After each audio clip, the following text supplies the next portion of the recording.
एकच वादा अजितदादा ही घोषणा गेल्या 35 वर्षांपासून बारामतीत घुमते। 1990 पासून अजित पवार सातत्यानं बारामतीतून निवडून येत आहेत। ही त्यांची 7वी निवडणूक आहे। गेल्या काही वर्षात बारामतीत अजित पवारांना टक्कर देण्याचा अनेकांनी प्रयत्न केला, पण प्रत्येक वेळी दादा विरोधकांना पुरून उरले। गेल्या काही वर्षात त्यांचा बारामतीत प्रचंड दबदबा वाढलाय। मतदारसंघात केलेली विकास कामं पाहता ते खऱ्या अर्थानं बारामतीचे दादा ठरलेत हे आपल्याला मान्य करावं लागतं। पण आता पुलाखालून बरंच पाणी वाहून गेलंय। पक्षफूट आणि त्यानंतर झालेल्या लोकसभा निवडणुकीनंतर आता बारामतीत दादा बदलण्याची चर्चा सुरू आहे। वादा तोच, दादा नवा अशी नवीन घोषणा बारामतीत दिली जाते। आणि हे नवे दादा दुसरे तिसरे कोणी नसून अजित पवारांचे पुतणे युगेंद्र पवार हेच आहेत। बारामती विधानसभा मतदारसंघातून त्यांना आज तिकीट जाहीर करण्यात आलंय।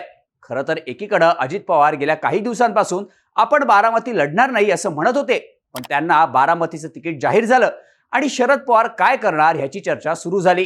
कदाचित शरद पवार बारामतीतून दादांच्या विरोधात उमेदवार देणार नाहीत असंही बोललं गेलं, पण या सगळ्या शक्यता टाळत त्यांनी युगेंद्र पवारांना तिकीट जाहीर केलंय। त्यामुळे लोकसभेनंतर आता विधानसभेला देखील बारामतीत पवार विरुद्ध पवार असाच सामना होणार आहे। लोकसभेच्या निवडणुकीपासूनच युगेंद्र पवार सक्रिय झाले होते। पायाला भिंगरी लावून सुप्रिया सुळेंचा प्रचार त्यांनी केला। त्यानंतर शरद पवारांच्या साथीनं त्यांनी विधानसभेसाठी मतदारसंघ पिंजून काढला। त्यामुळे आता बारामतीत काका पुतण्याच्या नव्या संघर्षाला सुरुवात होणार आहे। पण बारामतीत अजित पवारांना आव्हान देणारे युगेंद्र पवार नक्की कोण आहेत, ते काय करतात, त्यांची मतदारसंघात ताकद किती आहे, विधानसभेला ते खरंच अजित पवारांना टफ फाईट देऊ शकतात का, समजून घेऊयात या व्हिडिओमधून। नमस्कार, मी शार्दूल आणि तुम्ही बघताय बोलभिडू। सगळ्यात आधी युगेंद्र पवार कोण आहेत आणि ते काय करतात ते बघूयात। तर शरद पवारांचे बारामतीचे उमेदवार युगेंद्र पवार हे शरद पवारांचे नातू आणि अजित पवारांचे सख्खे पुतणे आहेत। ते अजित पवारांचे थोरले बंधू श्रीनिवास पवार यांचे चिरंजीव आहेत। 4-5 महिन्यांपूर्वी युगेंद्र पवार कोण असा प्रश्न विचारला असता तर बऱ्याच जणांना याचं उत्तर देता आलं नसतं, पण आता थेट विधानसभेसाठी त्यांना तिकीट मिळालंय। लोकसभा निवडणुकीच्या तारखा जाहीर झाल्यानंतर खऱ्या अर्थानं युगेंद्र पवार यांचा राजकारणात उदय झालाय असं म्हणता येतं। त्याआधी ते शरयू ग्रुपचे संचालक, फलटणच्या कापसी इथल्या साखर कारखान्याचे MD, बारामती कुस्तीगीर संघटनेचे अध्यक्ष आणि विद्या प्रतिष्ठान या शैक्षणिक संस्थेचे खजिनदार म्हणून त्यांची ओळख होती। राजकारणात येण्यापूर्वी युगेंद्र पवार यांनी शरयू फाउंडेशनच्या माध्यमातून विविध सामाजिक कामं केली आहेत। गेल्या काही महिन्यात बारामतीतल्या अनेक गावांना दुष्काळाची झळ बसली। या दुष्काळग्रस्त गावांना मोफत पाणी पुरवठा करण्याचं काम युगेंद्र पवारांनी केलं।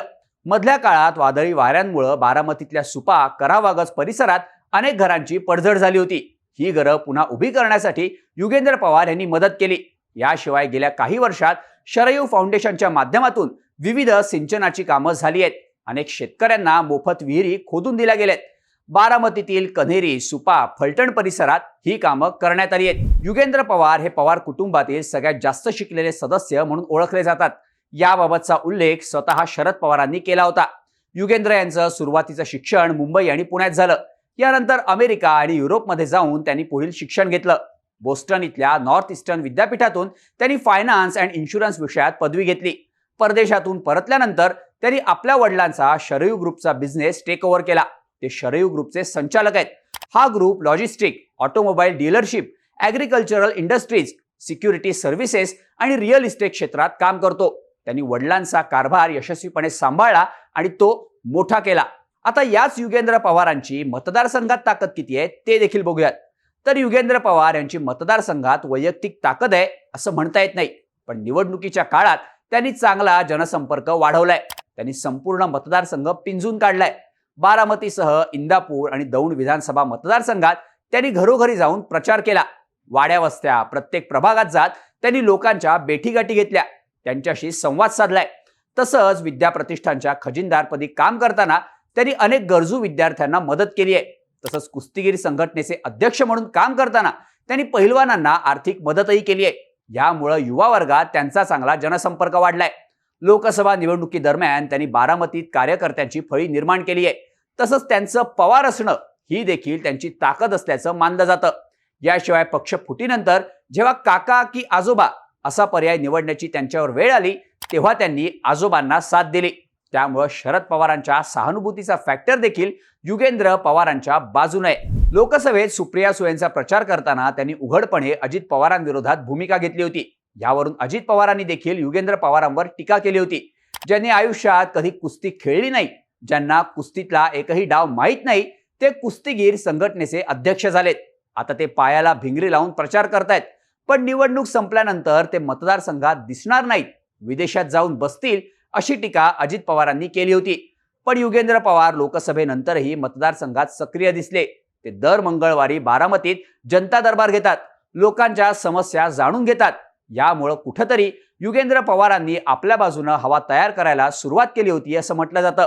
आता हे झालं युगेंद्र पवारांचं. पण बारामतीत अजित पवारांची वैयक्तिक ताकद किती आहे ते देखील बघूयात. तर लोकसभेत सुप्रिया सुळेंचा विजय झाल्यानं अजित पवार बॅकफुटला गेल्याचं सांगितलं जातं. पण यामध्ये फारसं तथ्य नसल्याचं राजकीय विश्लेषकांचं मत आहे. कारण गेल्या काही वर्षांपासून लोकसभेला ताई आणि विधानसभेला दादा हे बारामतीकरांचं निवडणुकीचं सूत्र राहिलंय. नेहमीच्या सूत्रानुसार बारामतीकरांनी यंदा लोकसभेला सुप्रिया सुळेंना कौल दिला. त्यामुळे तुर्तास बारामतीत अजित पवार बॅकफुटला गेलेत असं म्हणता येत नाही. बारामती कुणाची याचा खरा निकाल विधानसभेलाच लागणार आहे. शरद पवारांनी केंद्रात लक्ष घातल्यापासून बारामतीची सगळी सूत्र अजित पवारांनी आपल्याकडे घेतली. अगदी ग्रामपंचायतीपासून नगरपालिकेपर्यंत सगळ्या स्थानिक स्वराज्य संस्थांच्या निवडणुकीत अजित पवार जातीनं लक्ष घालतात. जिल्हा बँक, सहकारी साखर कारखाने, बाजार समितीच्या निवडणुकीतही अजित पवारांचा वरचष्मा आढळतो. अनेक कार्यकर्ते आणि पदाधिकाऱ्यांना ते नावानिशी ओळखतात. त्यामुळं त्यांचा बारामतीत चांगला कनेक्ट आहे. बारामतीच्या विकासाचं श्रेय जितकं शरद पवारांना जातं, तितकंच ते श्रेय अजित पवारांना सुद्धा जातं. बारामतीत उद्योग, सहकारी संस्था आणि शैक्षणिक संस्था उभारण्यात शरद पवारांचा वाटा आहे. मात्र या संस्था पुढे वाढण्यात आणि त्याचा विकास करण्याचं श्रेय अजित पवारांना दिलं जातं. अलीकडच्या काळात बांधलेले रस्ते, नगरपालिका, पंचायत समिती, पोलीस आयुक्तालय, बस स्थानकाच्या आधुनिक इमारती बांधण्याचं सगळं क्रेडिटही अजित पवारांनाच जातं. त्यामुळं बारामतीसह राज्यात अजित पवारांची इमेज कामाचा माणूस अशीच आहे. त्यांच्या या कामांमुळे बारामतीकरांनी वेळोवेळी त्यांना साथ दिली आहे. मागील काही विधानसभा निवडणुकांचा विचार केला तर प्रत्येक वेळी अजित पवारांचं मताधिक्य वाढतच गेल्याचं दिसून येतं. त्यांनी भल्या भल्या विरोधकांवर सहज विजय मिळवलाय. 2019च्या विधानसभा निवडणुकीत भाजपनं इथून गोपीचंद पडळकरांना तिकीट दिलं होतं. इथे धनगर समाजाचं प्राबल्य अधिक असल्यानं पडळकरांना चांगली मतं मिळतील असं बोललं जात होतं. पण पडळकरांना केवळ 30,376 मतं मिळाली, तर अजित पवारांना तब्बल 1,95,641 मतं मिळाली. त्यांनी 1,65,265 मतांनी पडळकरांचा पराभव केला होता. हे महाराष्ट्रातील पहिल्या क्रमांकाचं लीड होतं. यावरून बारामतीत अजित पवारांची किती ताकद आहे हे लक्षात येतं. आता अशा स्थितीत युगेंद्र पवार अजित पवारांना टक्कर देऊ शकतात का? तर युगेंद्र पवार हे राजकारणात नौखेत. त्यामुळे बारामतीतली निवडणूक त्यांच्यासाठी अवघड ठरणारी आहे. इथला मतदार विधानसभेला नेहमीच दादांना साथ देतो. त्यामुळे ते या नव्या दादाला साथ देणार का याबाबत शंका आहे.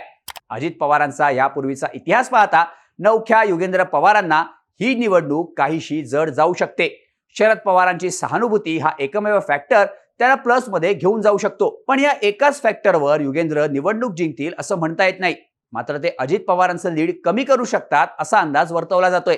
त्यामुळे ते अजित पवारांचं लीड कमी करून हारले तरीही हा त्यांचा विजय समजला जाऊ शकतो. त्यामुळे निवडणुकीचा निकाल काहीही लागला तरी युगेंद्र पवार जिंकतील असं बोललं जात आहे. आता युगेंद्र पवारांच्या एंट्रीमुळे कुणाचं करिअर धोक्यात येऊ शकतं त्यावर जरा नजर टाकूयात.